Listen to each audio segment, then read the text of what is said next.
Welcome back to another technical video. Today, we'll go through your question, go through the answers for it, and hopefully that brings you to your solution. Guys, remember to stay just a little bit crazy to get to that solution just like me. And let's get started.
And that's it, guys.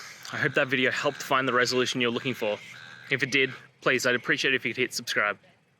Until the next time you need more technical help, I hope you have a good one. Cheers.